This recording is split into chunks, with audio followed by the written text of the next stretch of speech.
عیوب کی بجائے خوبیوں پر نگاہ رکھیے. دونوں. عیوب ہمارے اندر ہے کہ نہیں ہے؟ نہیں ہے؟ ہے کہ نہیں ہے؟ نہیں اچھا لگتا نا ہاں بولنے. کنفیشن نہیں ہے یہ، مطلب پوچھ رہا ہوں میں. ہمارے اندر عیوب ہیں. ہم کیا چاہتے ہیں؟ اللہ سے کیسے بولتے ہیں؟ اللہ ٹوٹا پھوٹا ہوں، بگڑا ہوں، نالائق ہوں، نکما ہوں، اللہ پھر بھی تو مجھے قبول کر لے. اور بیوی کو خود قبول کرتا؟ دوسروں کو قبول کرتا نہیں.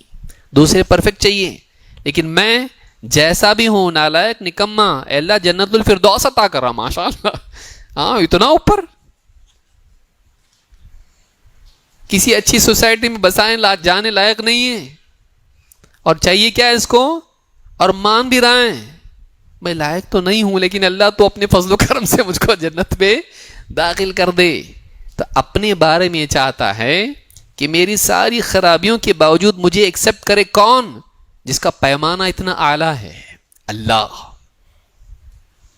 اور تو خود ایکسپٹ کرتا، اور ویسی بیوی بھی اپنے شوہر کو ایکسپٹ کرتی نہیں. کمیاں کوتاہیاں کس میں نہیں ہوتی.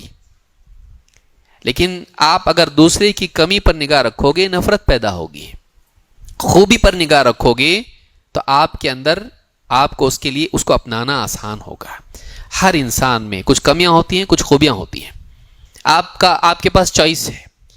آپ اس کی کمیوں پر کانسنٹریٹ کریں گے، اس سے نفرت پیدا ہوگی. اس کی خوبیوں کو آپ دیکھیں گے کوتاہیوں کے ساتھ تو آپ کو نبھانا آسان ہوگا. یہی بات ہمارے نبی صلی اللہ علیہ وسلم نے ہم کو سکھائی ہے. آپ نے فرمایا وَعَاشِرُوهُنَّ بِالْمَعْرُوفِ فَإِن كَرِهْتُمُوهُنَّ فَعَسَىٰ أَن تَكْرَهُوا شَيْئًا وَيَجْعَلَ اللَّهُ فِيهِ خَيْرًا كَثِيرًا. اپنی بیویوں کے ساتھ اچھے طریقے سے زندگی بتاؤ. اگر تمہیں وہ پسند نہ بھی ہو تو بہت ممکن ہے کہ ایسا ہو کہ ایک چیز تم کو پسند نہ بھی ہو تو اللہ تعالیٰ اسی چیز میں تمہارے لیے بہت ساری بھلائیاں پیدا کر دے. کچھ کمی اس میں ہوگی، بھلکڑ ہیں، آپ بولتے ہو بھول جاتی. کھانا بنا کے رکھنا، کپڑے تیار رکھنا، جانا ہے مجھ کو کل، بھول جاتی. عین وقت پہ یاد آتا، اس کو غصہ آتا آپ کو.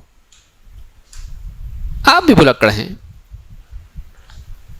آج ہی لے کے آؤں گا، دوائی بھول کے مت آنا. ہاں برابر پکا. مجھ کو بار بار یاد مت دلایا کرو، اور بار بار میسج مت کرو آفس میں، فون مت کر کے بتاؤ میں لے کے آؤں گا. راستے میں دروازہ کھٹکھٹاتے وقت میں یاد بھول کے آ گیا. ہر ایک سے کوتاہی ہوتی ہے. کسی کے دیکھنے میں کمی ہے، کسی کی بات چیت میں کمی، کسی کی معلومات میں کمی ہے، کسی سے کوتاہی ہوتی. کسی کو کھانا بنانے ٹھیک سے آتا نہیں، اس کو بیچاری کیسا تو بھی کرتے گرتے پڑتے بناتی، اس کی اماں وہی سکھائی اس کو. کوئی کورس تو کی نہیں کوکنگ میں. کھانا اس کا پسند نہیں آتا کیونکہ آپ کی جوانی ہوٹلوں میں گزری ہے. اب اس کا کھانا پھیکا کسی طرح سے پسند نہیں آتا. غصے میں آ کے آپ تھالی پھینک دیتے ہو. یہ کوئی کھانا ہے؟ جانوروں کو کھلائے گا تو وہ بھی نہیں کھائے گا. دل توڑ دیا آپ نے. اس نے محنت سے بنایا، اس نے ایسے ہی آتا اس کو، یہ اس کا بیسٹ پرفارمنس ہے. لیکن آپ نے اس کو کیا کر دیا؟ انسلٹ کر دیا. یہ اتنی مشکل سے محنت کر کے کچھ لایا اس کے لیے باہر سے. بولی میں باپ کے ہاں تو اس سے اچھا کھاتی تھی، ہاں میرے ابا اس سے اچھا لاتے تھے.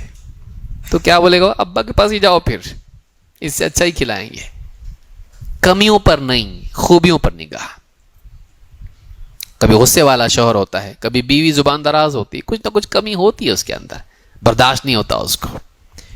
تو برداشت کریں ایک دوسرے کو، خوبیوں پر نگاہ رکھیں. ہو سکتا ہے غصے والی ہو لیکن بہت وفادار ہو، آپ کا ساتھ چھوڑتی نہیں. بھلکڑ ہے لیکن جو یاد رہتا ہے وہ اچھے سے کرتی ہے. غصے والا ہے، بہت ڈانٹتا ہے لیکن کوئی کمی نہیں کرتا ہے، کمی نہیں کرتا ہے. اور ڈانٹتا ہے بعد میں آ کے بولتا بھی سوری، معافی مانگ بھی لیتا ہے. بولنا نہیں چاہتا میں نے ایسا، لیکن بول دیا سوری معاف کر دو. ویسے بولتا، آکڑ کے ہی بولتا ہے لیکن مانگتا ہے معافی. تو اس کی کمی ہے لیکن اچھائی بھی اس کے اندر ہے. ایک دوسرے کی خوبیوں پر نگاہ رکھیں. اللہ کے نبی صلی اللہ علیہ وسلم فرماتے ہیں لا یفرق مؤمن مؤمنہ، کوئی مومن کسی مومنہ سے نفرت نہ کرے. کوئی مرد شوہر اپنی بیوی سے نفرت نہ کرے، ہیٹ نہ کرے اس کو. ان کرہ منھا خلقا رضی منھا آخر، کوئی ایک چیز اس میں ایسی ہوگی جو اس کو پسند نہیں ہوگی تو ایسی بھی چیز ہوگی نا اس میں جو اس کو پسند آئے گی. بھئی کوئی کمی ہے تو کوئی خوبی بھی تو ہوگی نا اس کے اندر. تو بیوی کے لیے بھی یہی اصول ہے. شوہر میں اگر کوئی کمی ہوگی تو کوئی خوبی بھی اس میں ہوگی جو تجھ کو پسند آئے گی. تو اپنی خوبیوں پر نگاہ رکھیں دوسروں کی, تو نبھاؤ آسان ہوگا. دونوں ایک دوسرے کی خوبیوں پر نگاہ رکھیں, اس سے نبھاؤ آسان ہوتا ہے. یہ صحیح مسلم کی حدیث ہے.